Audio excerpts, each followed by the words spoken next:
Someone wrote in and said, I attended a workshop by Reid and Allison, and they inspired me to further my education and experiences as a growing sex educator. I'm so excited about going to camp. I've been wanting to go for a number of years, and with a new location, I can easily attend. How long should I expect to have to work at this until I have a business? I am here with Reid Mahalko from readaboutsex.com and sexgeeksummercamp.com. And I am sitting next to Cathy Vartuli of the Intimacy Dojo. So the person wanted to know... How long is it going to take? Yeah. I don't know. We can't answer that. Everyone's different. Well, going to camp is a really good start. Less than 60 years, probably. You're so encouraging. I can't make promises like that. No, That's against the law, which you learn at camp. Guarantees and promises, certain kinds of things, it's like unethical for you to promise those things. Yeah. So there's a number of things you can consider as factors in this, and there's no promises in the number of amount of time. Going to camp is an amazing way to jumpstart it. You'll meet a lot of people and network, and you'll get a lot of really good, savvy business experience, advice right away. Part of it depends on how confident and comfortable you are in front of people, how well networked you are, how much computer skills and or ability to outsource you have. There's a number of factors that can influence it. And having good connections in the community can really help. Mm-hmm. Keep going. I'm curious what Cathy has to say about this. Well, I grew slowly, but I started just helping out. I have a full-time engineering job, and I just started helping a friend out with some things and learning about it. And just I had no idea. I had programmed in Pascal, but never HTML, and I didn't know anything about internet business or marketing at all. So over the last 10 years, I've taken a bunch of classes and I've grown a lot. But again, it's part-time, and it's not. I really care about helping people, but it's not like I needed to pay the mortgage or the rent. And I think that different people grow. I think I found I do a lot of work with people that are held back by fears and self-sabotage, and I see a lot of people struggling with that too. Like, you start growing, and then all of a sudden you're like, oh my God, this is too big, or people are noticing me, and their fears come up, and procrastination and resistance starts being a factor. And it really depends. Everybody's different on where they hit resistances. So that can slow things down, even if you're on a really good trajectory. And working through those and having community support to do that is really powerful. Mm-hmm. The big answer is going to be your mileage may vary. There's luck is involved in some of this, and how hard you hustle isn't the only guarantee for success. There are a lot of people out there putting in a lot of work and effort on the wrong things.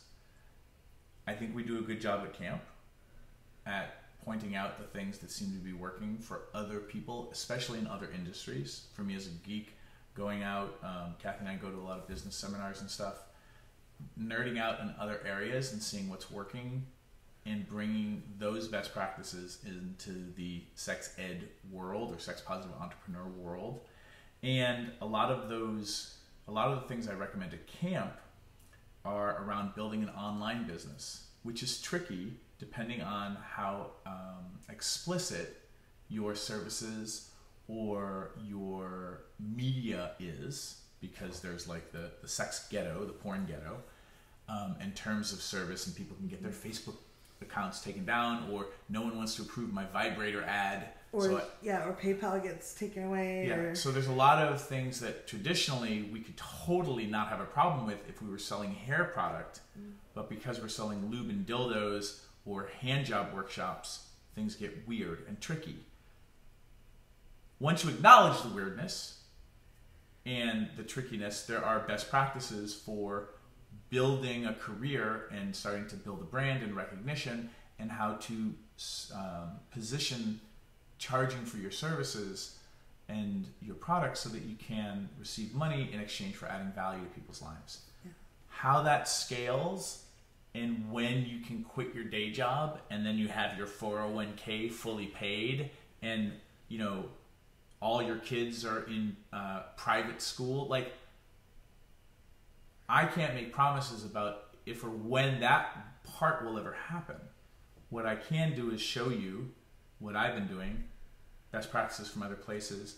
I'll always be transparent about my numbers and what I make a year, and where and how, because I think that conversation is a useful conversation in our field.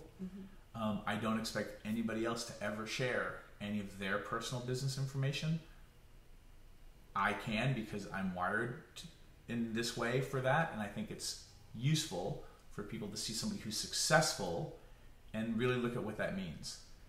And if I will say this, if you're looking to get into sex education to get rich, whatever rich means to you, if it has numbers, money attached to rich, this may not be the career space. You can pay your bills if you things work out in your favor. But at the same time, I was a bartender and an actor and a film producer and all these other things that allowed me to pay the bills when Cuddle Party started, when I started getting into sex ed and all the other stuff.